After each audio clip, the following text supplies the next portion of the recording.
கர்த்தருடைய பரிசுத்த நாமத்துக்கு ஸ்தோத்திரம் உண்டாதான். இந்த நாளிலும் எரேமியா 32வது அதிகாரம் 27வது வசனத்தை நம்ம தியானிக்கலாம். இதுல என்ன சொல்லப்படுறோம்? இதோ நான் மாம்சமான யாவருக்கும் தேவனாகிய கர்த்தர் என்னாலே செய்யக்கூடாத அதிசயமான காரியம் ஒன்று உண்டோ. இங்கிலீஷ்ல பார்த்தா ஐ am the Lord, I am the God of all people, is anything too hard for me அப்படின்னு சொல்லப்பட்டிருக்குது. இதுல ஆண்டவர் ஜனங்கள்ட்ட சொல்றாரு, என்னை நம்புப்பா, என்னால செய்யக்கூடாத அதிசயமான காரியம் இந்த உலகத்துல ஒண்ணுமே கிடையாது. இன்னைக்கு கூட நம்ம கூட சில காரியங்கள் அப்படிதான். இந்த காரியம் சின்ன காரியத்துக்கு சில காரியத்துக்கு ஆண்டவர் நம்புவோம். பெரிய காரியங்கள் சிலவற்றிற்கு ஆண்டவரை நம்பாம மனிதர்களை நம்புகிறோம்.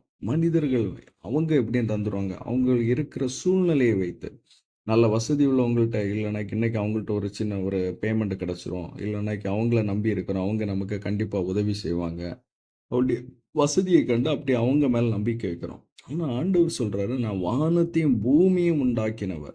இந்த வானமும் பெரிய வானமா இருக்கு. நம்ம எங்க பார்த்தாலும் அந்த வானத்தை நம்ம பார்த்துக்கிட்டே இருக்கலாம். உலகத்துல எங்க போனாலும் அவ்வளோ பெரிய வானத்தையும் இந்த பூமியும் அப்படிதான். அதன் எல்லைகளை நம்மளால எங்க போயும் அதை அளந்து போக முடியாது. அவ்வளோ பெரிதான இந்த உலகத்தை உருவாக்கின என்னால செய்யக்கூடாத அதிசயமான காரியம் ஒன்று உண்டோ. அதனால என்ன நம்புங்க. நீங்க மனுஷனை நம்பாதங்க. மனுஷனை நம்பும்போது நம்ம என்ன செய்வோம்? கைவிடப்பட்டவர்களா இருக்கிறோம். கர்த்தரை நம்பணும் அப்படின்னு சொல்லிக்கிட்டு இந்த வசனம் எரேமியாவுல கர்த்தர் சொல்லுகிறார்.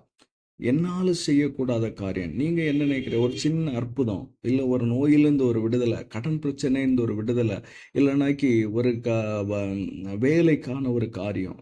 இப்படி சின்ன சின்ன காரியம் தான். அவருடைய பார்வைக்கு அதெல்லாம் ஒரு லேசான காரியம்.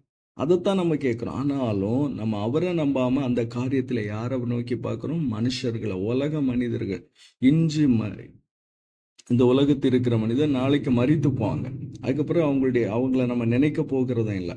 அப்படிப்பட்ட மனிதனை நம்ம நோக்கி பார்க்கிறோம். அதுக்கு தான் ஆண்டவர் சொல்றாரு, இதோ நான் மாம்சமான யாவருக்கு தேவனாகிய கர்த்தர் என்னால செய்யக்கூடாத அதிசயமான காரியம் கொஞ்சம் உண்டோன்னு.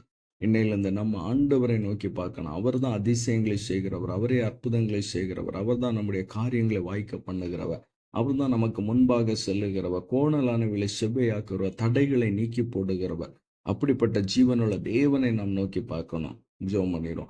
அன்புள்ள பரலோக தகப்பனே, இந்த காலை வேளையிலும் ஆண்டவரே, உம்மால செய்யக்கூடாத அதிசயமான காரியம் ஒன்றுமே இல்லை என்பதை நாங்கள் விசுவாசிக்கிறோம். நீர் சொல்ல ஆகும், நீர் கட்டளையிட நிற்கும் ஆண்டவரே. காற்றும் கடலும் உமக்கு கீழ்ப்படியும், எல்லாமே உமக்கு கீழ்ப்படியும் ஆண்டவரே. தகப்பனே, உம்முடைய கரத்தை எங்களை ஒப்புக் கொடுக்கிறோம். இந்த நாளில் எங்கள் வாழ்க்கையில் தேவையான காரியங்கள், அற்புதங்கள், அதிசயங்கள், தேவைகள் எல்லாமச்சே கந்த சந்திப்பீராக. கர்த்தர் காரியங்களை கைகூடி வர பண்ணுவீராக. நீரே என் தேவன் என்பதை ஆண்டவரை நான் விசுவாசிக்கிறோம் அப்பா.